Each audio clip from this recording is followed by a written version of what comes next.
नमस्कार, मैं डॉक्टर हेमंत त्रिपाठी, मनोचिकित्सक, वाराणसी। एक ऐसी समस्या जो है हर एक अभिभावक की होती है, हर एक पेरेंट्स की होती है कि बच्चा पढ़ता नहीं है, उसको याद नहीं होता, वो पढ़ता है जल्दी भूल जाता है। क्या करें कि वो पढ़ाई में ध्यान देने लगे? वो पढ़ाई के समय में अक्सर चंचल होता है और इधर-उधर की बात शुरू कर देता है।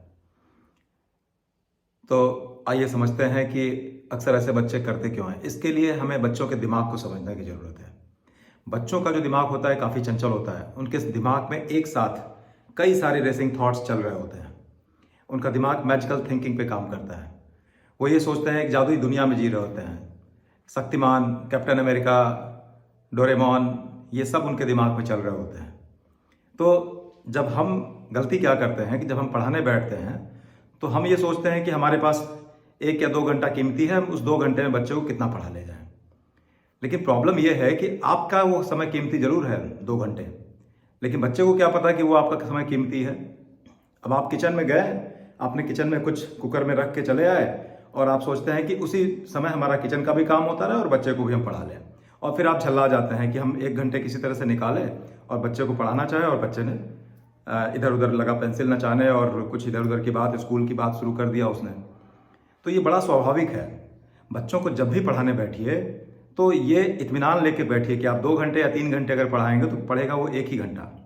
उस 1 घंटे में वो दुनिया भर की सारी बातें करेगा और उसे सुनना भी जरूरी है। उसके साथ स्कूल में क्या हुआ वो बहुत एक्साइटेड होता है बताने के लिए। जब वो कह लेता है तो उसका मन थोड़ा शांत हो जाता है। और हम लोग अक्सर यही गलती करते हैं कि उसको नज़रअंदाज करते हैं, और जब भी वो खेलता रहता है तो हम उसको कहते हैं देखो खेलने चला गया, या खेलते समय डांट देते हैं। आप बच्चों से ही उनसे पूछिए कि तुम्हें बेटा खेलना कब है, तुम टीवी कब देखना चाहते हो, तुम्हारा फेवरेट सीरियल कब है, उस समय उसका समय निर्धारित कर दीजिए।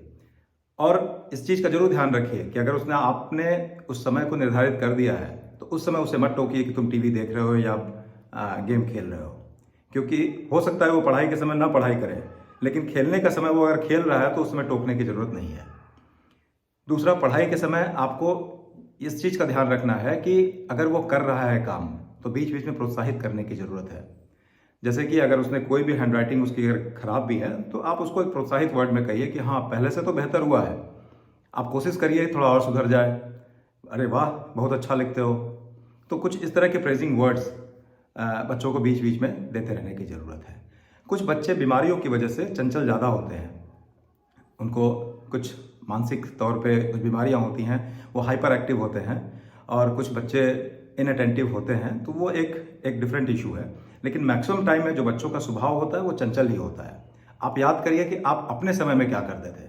हम लोगों को भी अपने समय में काफ़ी डांट पड़ती थी, हमें घूमने के लिए, बाहर जाने के लिए, दौड़ने भागने के लिए भी डांट पड़ती थी। आजकल के बच्चे कन्फाइंड हो गए, अपने अपने घर में ही रहने लगे हैं, अपने तक ही सीमित रहने लगे हैं। तो उनको प्रयास करिए कि उनके साथ थोड़ा आप भी समय दें और खेलें। और जब भी ऐसा आप करते हैं इस दौरान में तो उन्हें क्रिटिसाइज़ हमेशा कभी ना करें, इस चीज़ का हमेशा ध्यान रखें।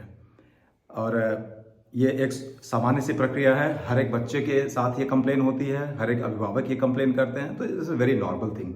इसको इतना ज़्यादा झल्ला के परेशान होने की ज़रूरत नहीं है, बस थोड़ा समय देने की ज़रूरत है। कभी कभी आप खेल खेल में भी बच्चों को पढ़ाया जा सकता है। जैसे अगर आप सोने जा रहे हैं तो बच्चे के साथ कुछ स्पेलिंग वाले गेम्स खेल लीजिए कि मैं 5 स्पेलिंग्स के वर्ड्स बोलूँगा, तुम देखते हैं कितने वर्ड की स्पेलिंग बोलते हो, तुम टेबल अच्छा जरा सुना दो, तुम कोई पोएम सुना दो, कोई एक सॉन्ग सुना दो, फिर उसको रिकॉल करवा लीजिए।